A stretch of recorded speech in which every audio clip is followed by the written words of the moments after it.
Welcome to the Truth and Dare podcast with Dr. Nandi Shareef, where we shine a light on how embracing everyday vulnerabilities helps us live fuller and more authentic lives. Tune into our podcast to hear how women practice accepting and loving the most vulnerable parts of themselves. And then stay for the pep talks about creating the space to do it yourself. Are you ready to jump into this episode, sis? Yes? All right? Then let's get it. Welcome to the Truth and Dare podcast. I'm your host, Dr. Nandi Shareef, and today we're talking about an important truth, that sometimes you're only one conversation away from transformation. I'm joined today by my guest co-host. She is a master coach, a transformational guru. She's a sage in setting context and distinguishing nuance. She was featured in the Oprah The Life You Want Tour and TD Jakes Megafest. She's the founder of the I Am Woman Conference. And if you weren't planning to be there, you need to be there the last weekend in September of any year. We're in Atlanta, Georgia at the I Am Woman Conference. She's my mentor and a member of my life's board of directors. Ladies, I want you to meet Sylvia High. Oh, wow. Thank you for that introduction. I am so excited to be here, Nandi, and in this conversation with you. I'm really excited, Sylvia. I want the sisters that are listening to this podcast to have the opportunity to meet you and hear your story. It's just so powerful and profound. And when I think about you and some of the great lessons that I've learned from you, a lot of it has been around risking and courage, being willing to put ourselves out there in service to our vision, being willing to have specifically conversations that either changes ourselves and our lives or others and their lives, or when it's a win-win, all of us. And so these conversations that we choose to have are so powerful. And I really want to know, and maybe start, and we'll just let the conversation flow, about when in your life have you known that you were ready to shift to what's next, that you felt that you were made for more, and it was different than where you had made it to up until that point? That's a great question. It had to be almost 3 decades ago. I had what one would call an illustrious career working for Fortune 100 and 500 companies in a robust industry at the time, which was the pharmaceutical industry.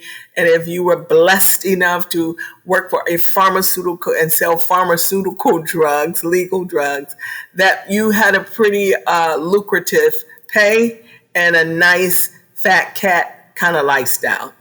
And I had that. Not one time, 2 times, 3 times with 3 Fortune 100, 500 companies. Some of them were 100, some of them top 500, right? And there was a pattern that started with me. I get them super excited, and then I would break some goals, rookie of the year. And then in about 7, 8, 9 months, the decline would come pretty rapidly. And I now know how I have words for it. The self-sabotage would show up, and then the self-loathing right behind that, and then the guilt and the shame right behind that. And because I have a great access to communication, no problem.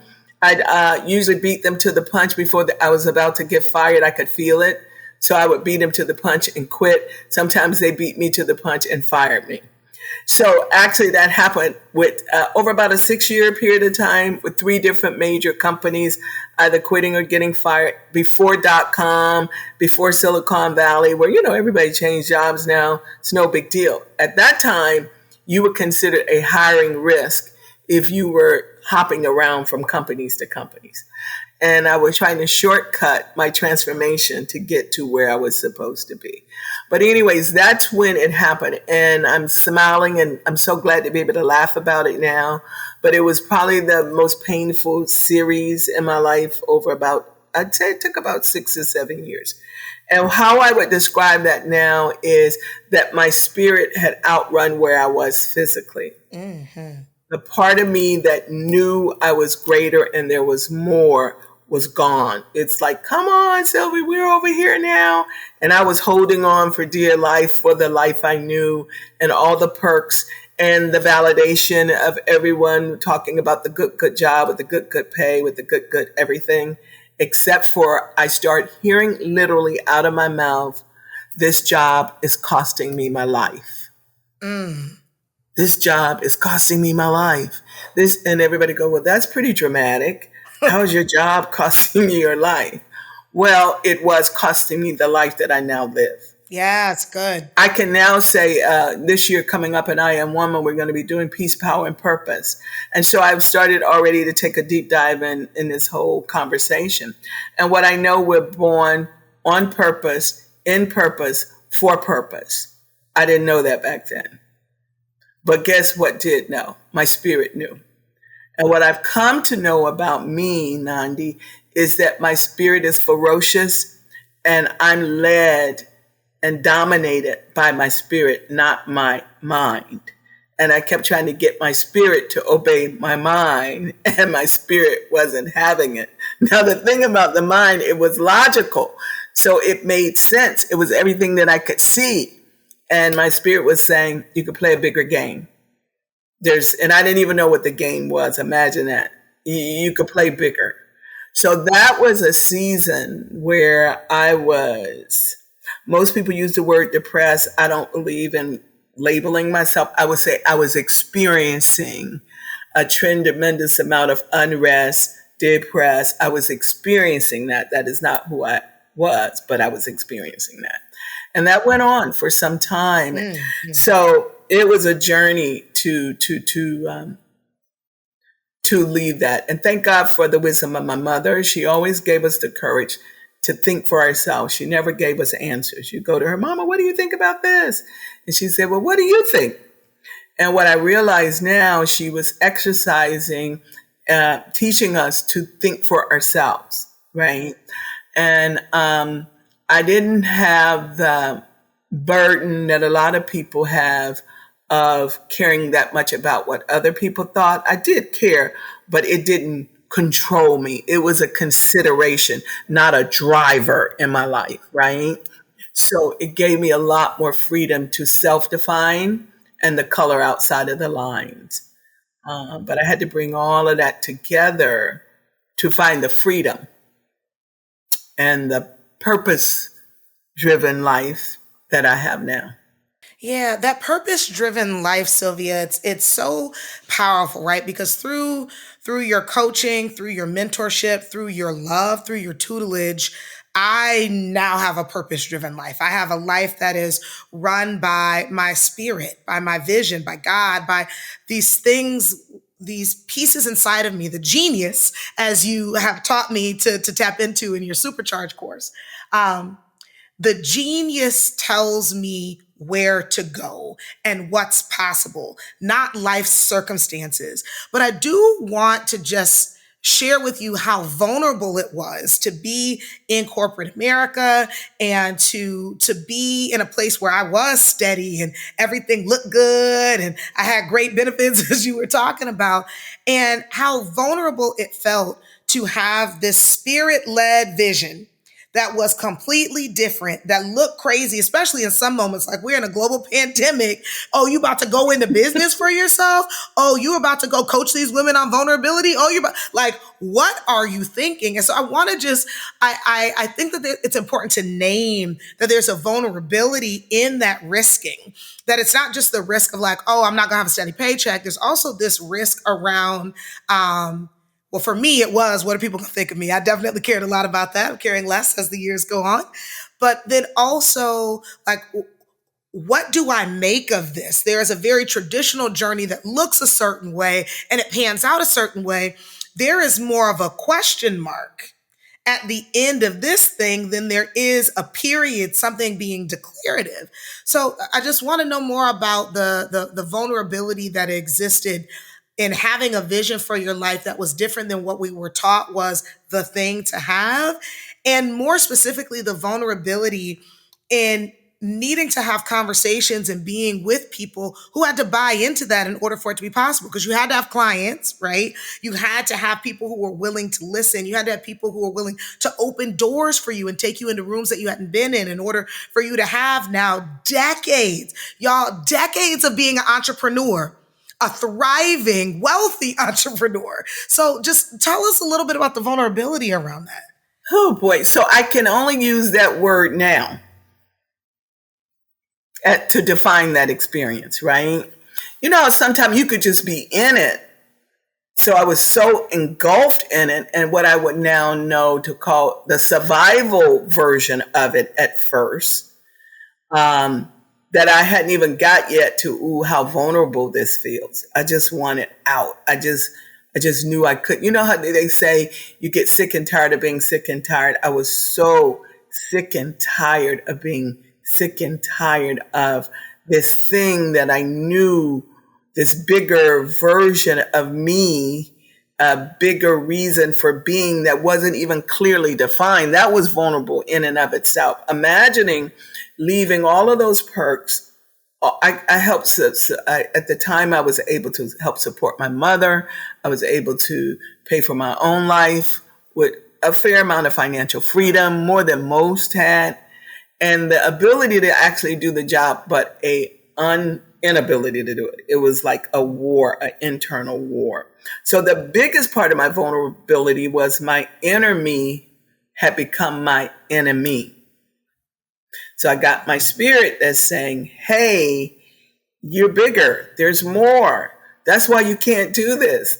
Money is not your driver. Money is a byproduct of this. I mean, I had all of that going on, and not even as clear as I'm able to say that even.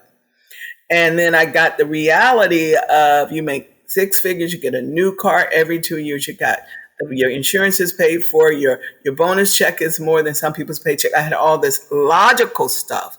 So that's where the vulnerability was. Well, do I step out of what makes sense into something that literally made no sense? It would have been okay if I knew, oh, I'm going to be a coach. Coaching wasn't even on the map at the time. That's how far back this goes. It was hard. It was painful.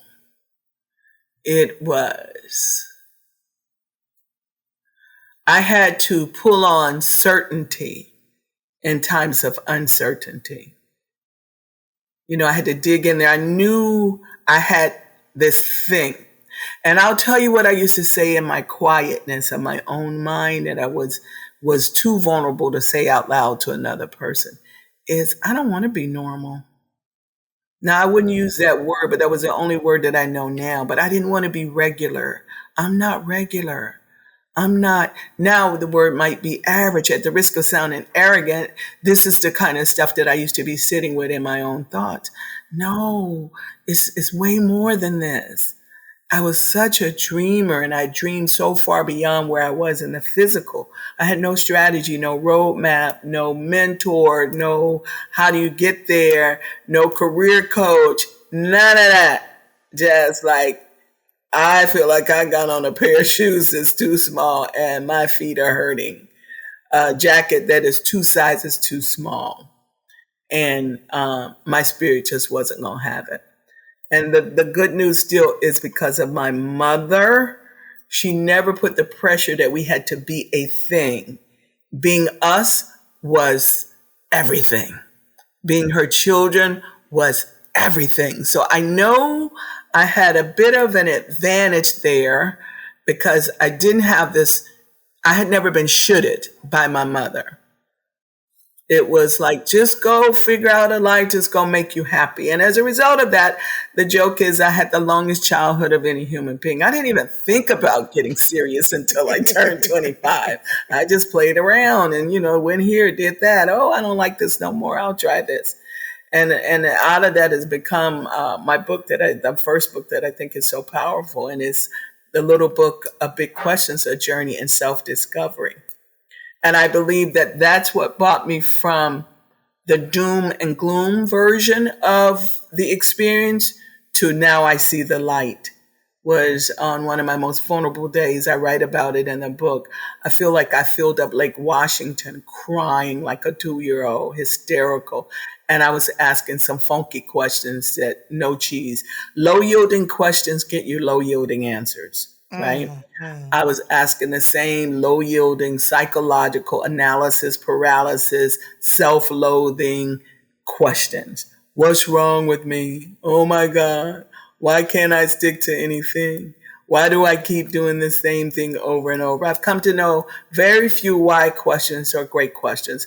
The reason being, why questions are focused on the past and they will put you in a victim mindset. And it wasn't until I asked a very powerful question: what am I here for? And it came like lightning bolts, thunder, to make a difference. And then the second question I asked, well, what do you love? Boom, people. And that's all I got that day. Now, what do you do with that? Not a whole lot. I'm getting ready to get another job, Jesus. But I stuck with it. And then I will say one thing about vulnerability is sometimes no move is the best move, the power of stillness. And I remember saying, I knew I could go right away and get another job in a couple of weeks, make it with a better paycheck, a better company car, better benefits package. That had happened over and over again. But I said, not this time.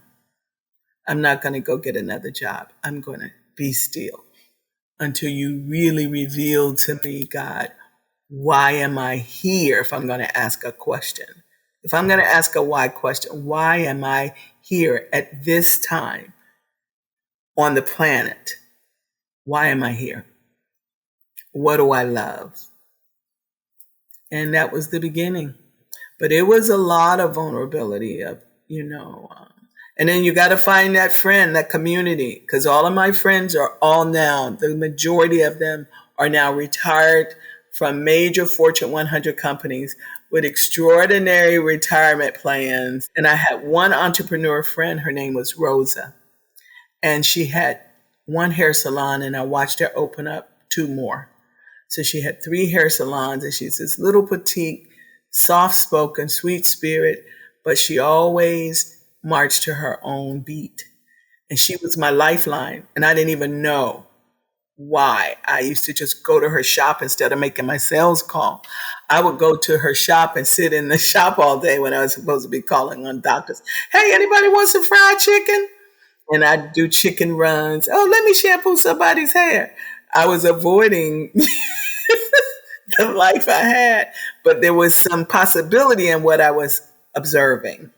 Yeah, there was a powerful conversation that you had with yourself, a conversation where you chose to go from victim to responsible. Where at one point it sounded like, well, life is happening to you. And the other is, well, I'm happening to life. It's an opportunity. It's a highway. I'm going to ride it, that sort of thing. And just, it's powerful to hear and meeting you so much later in life and knowing that this was the journey that you went through. And I think about the vulnerability that I've experienced in being willing to have a different conversation with myself.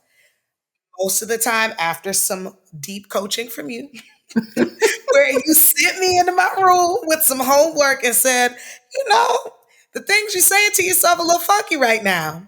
It might behoove you to really start to narrate and author a different story. What could it be? What would it look like? The one conversation away from transformation is first a conversation with ourselves, one where we figure out exactly what you said. Where is the certainty? What can I hold on to? What is the power of my vision?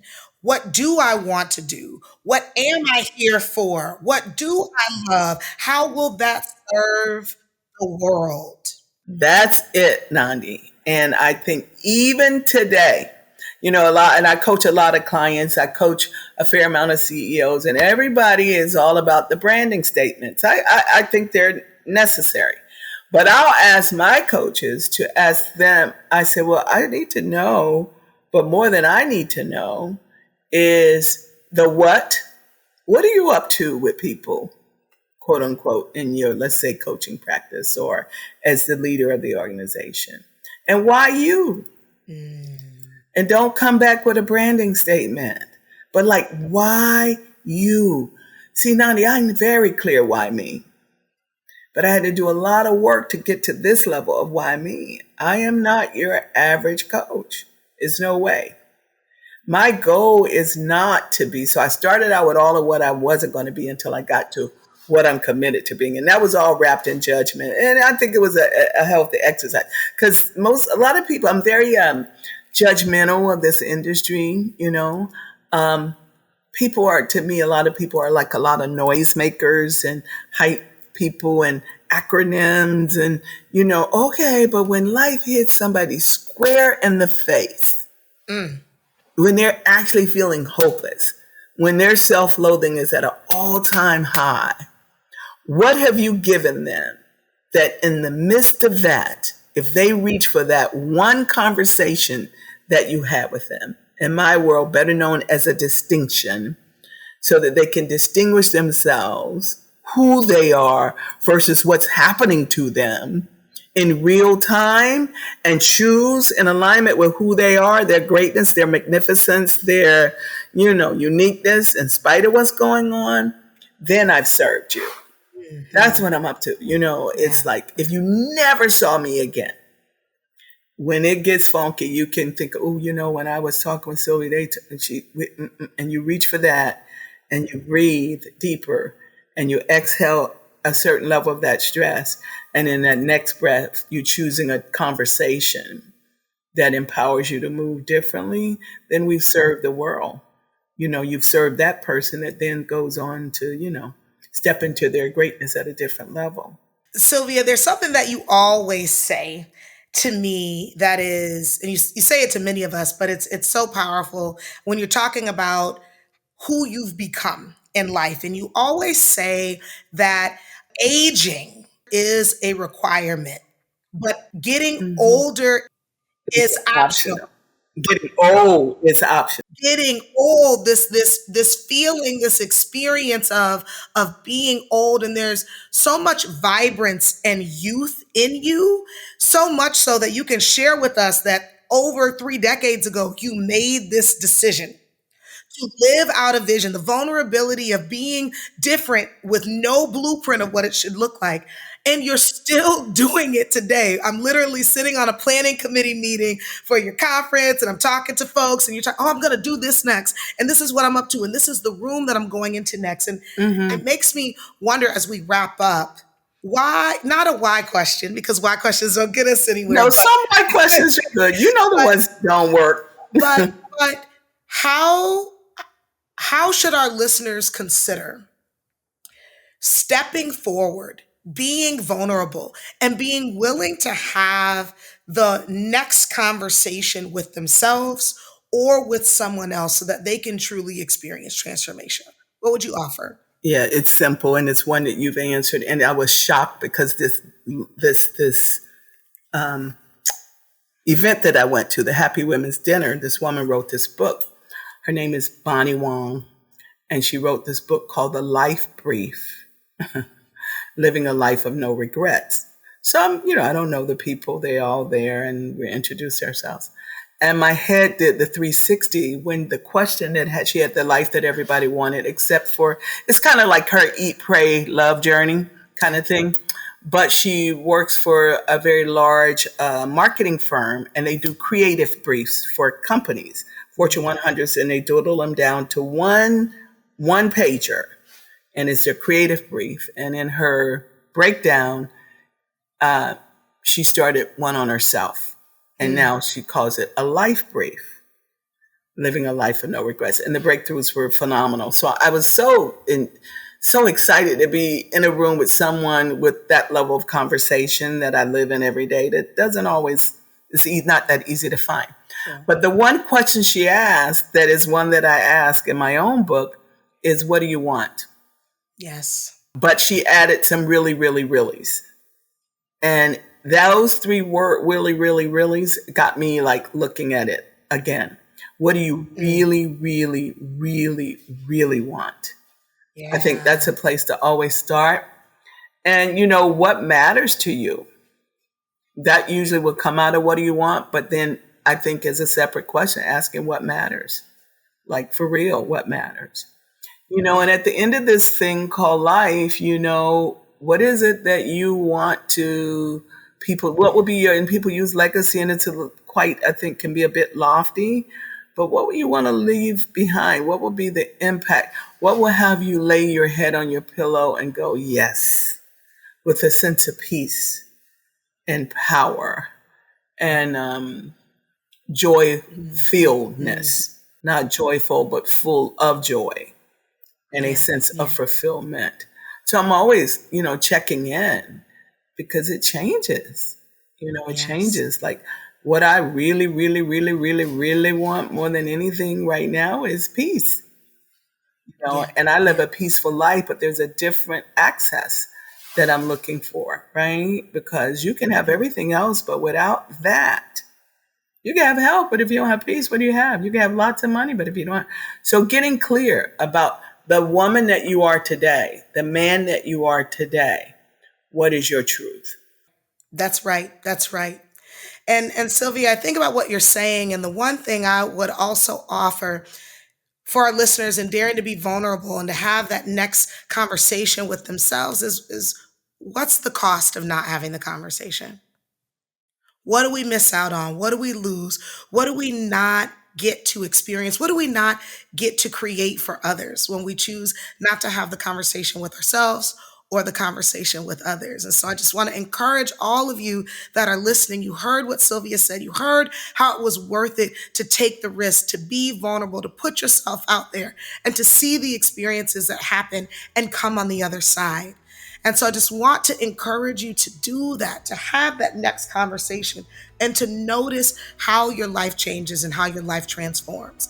And if you want even more of this experience, because Sylvia is profound, the breadth and the depth and the height and the width of what she shares is so phenomenal. So don't let it stop here. I want you all to join us in September for the I Am Woman Conference, and to follow Sylvia on all things Aiming High or Sylvia High on her social media channels, and just get yourself immersed in the incredible coaching that she provides and all of the offerings that she has, so that you can continue to be in a generative conversation in order to transform. Sylvia, thank you so much for being with me. Thank you. And thank you for being with me. Oh, I love you so much.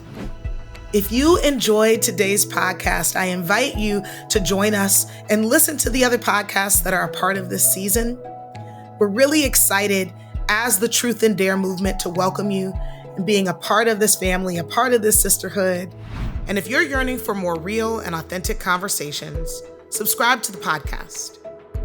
If you want to learn more about the Truth and Dare movement, go to truththandare.com. Sign up for my email list and check out my services and offerings, including live events.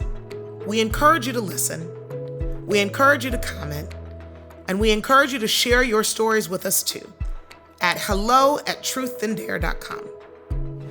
And most importantly, we dare you to dream. Until next time, take care.